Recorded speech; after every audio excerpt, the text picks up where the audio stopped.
Some of you may notice that there's something different about me, and I can tell you now it's the video resolution. It has absolutely nothing to do with my hair.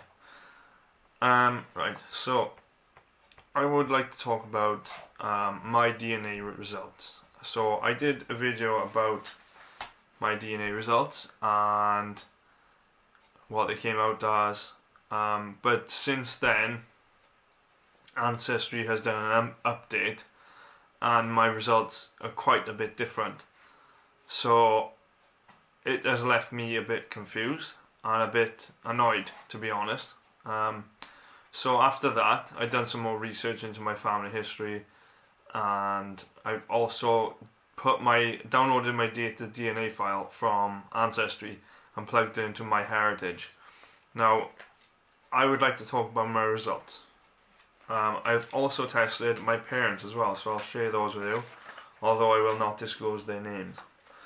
So, my original DNA results were 44% Great Britain, with my migration groups being Wales, South Wales and Southern England. I was 20% Scandinavian, 30% Ireland, Wales, Scotland, 3% Italy, Greece, 3% Europe West, 0.5% Iberian Peninsula. Now, Ancestry has done an update, and my new results are 67% England, Wales and North West Europe, with my groups being West Midlands, South Wales and Southern England, and 33% Ireland and Scotland. And that's it. That's my whole DNA test now. So I'm a bit confused by this. So I went and downloaded my data DNA file, put it into MyHeritage, and this is how my results came out. According to MyHeritage, I am 47% English, 43% Irish Welsh, 2.2% Finnish, and 6.8% Eastern Europe, which is a bit confusing. So I'll share my parents now. My father's original DNA test with Ancestry was 42% Irish, Scottish, Welsh, 29% Great Britain, with his migration groups being South Wales and West Midlands, 19% Europe West, 7% Scandinavia, 1% Asia Central, 1% Melanesia, and 1% Europe East.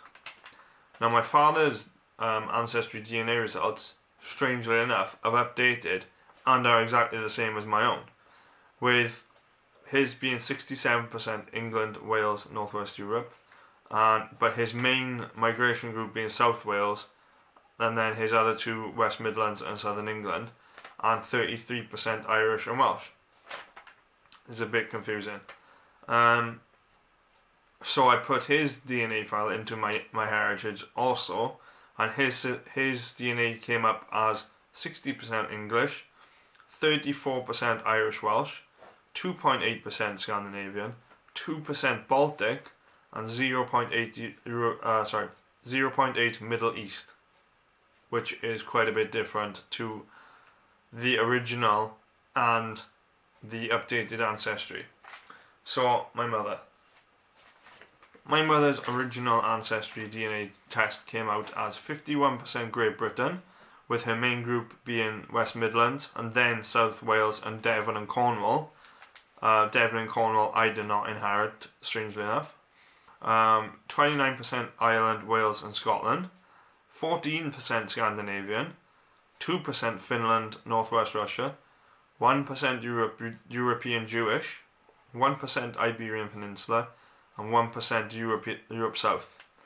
Her updated Ancestry results came out as 74% England, Wales, Northwest Europe, and her main groups still being West Midlands, South Wales, and Devon and Cornwall. 26% Ireland and Scotland, and that's it.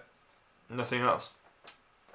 So I also plugged her DNA file into MyHeritage, and her MyHeritage results came out as 43.9% England, 43.5% Irish Welsh, 3.9% Finnish, 7.5% Iberian, and 1.2% Middle East.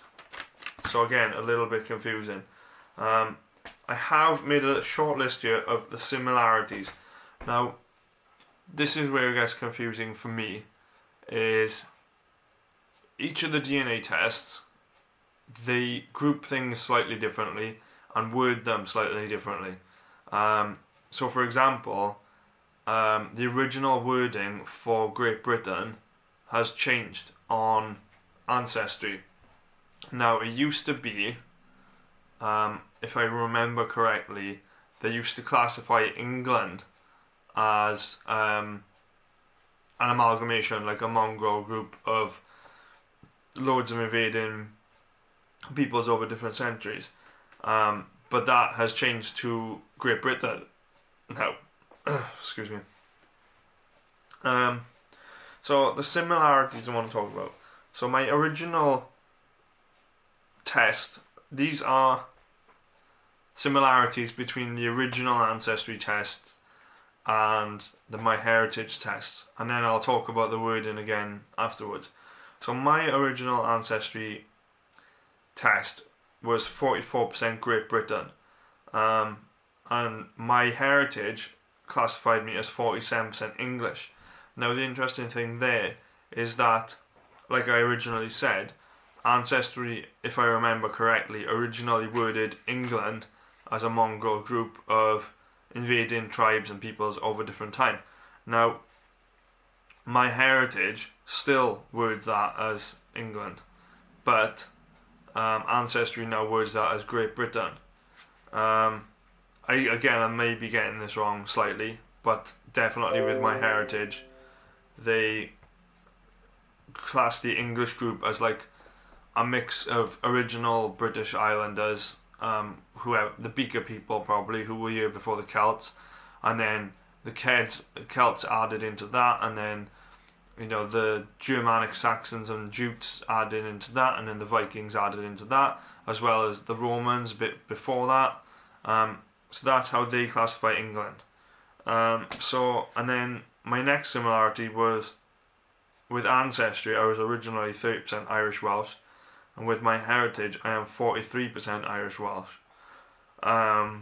With Ancestry I was 20% Scandinavian. The only thing that's similar there with MyHeritage is 2.2% Finnish. Now, I think that basically the similarities are that MyHeritage and Ancestry get almost the same groups of people correct, but the percentages differ quite a bit. So my mother was originally with Ancestry for 51% Great Britain, and now is 43.9% English with MyHeritage. Again, like I said, the way that Ancestry words Great Britain is almost identical to how MyHeritage words English. And then she was 29% Irish Welsh originally with Ancestry, and is 43.5% Irish Welsh with MyHeritage. 14% Scandinavian and 2% Finnish with Ancestry originally, and just 3.9% Finnish with MyHeritage. Originally less than 1% Iberian Peninsula with Ancestry, and 1% Europe South with Ancestry, and then 7.5% and 7.5% Iberian and 1.2% Middle Eastern with MyHeritage. Again, so my father was 29% Great Britain with Ancestry, and is 60% English with MyHeritage. 42% Irish Welsh with Ancestry originally, 34% Irish Welsh with MyHeritage now, 7% Scandinavian originally with Ancestry, 2.8% Scandinavian with MyHeritage, less than 1% Europe East with Ancestry, 2% Baltic with MyHeritage. So, as I said, it's a little bit confusing. I would like to know if anyone else has had a similar experience, because what it seems to be is that MyHeritage and Ancestry, at least, I don't know about 23andMe and Living DNA because I haven't tested those, but they seem to get the groups correct, but the percentages differ quite a bit. So as I said, you know, the original way that they grouped English people in Ancestry is now the way that they group Great British people on Ancestry, but is still worded almost identical to how they word English people on MyHeritage. So draw from it what you will, I guess. I guess you can overall get a idea of where you come from, but the actual percentages, I think, are open to interpretation a little bit. And I guess that kind of depends on the algorithms of their computers and their systems. So yeah, that's pretty much it. So I would like to know, please comment in my comment section below if you have had a similar experience. Please do get back to me. Thank you for watching.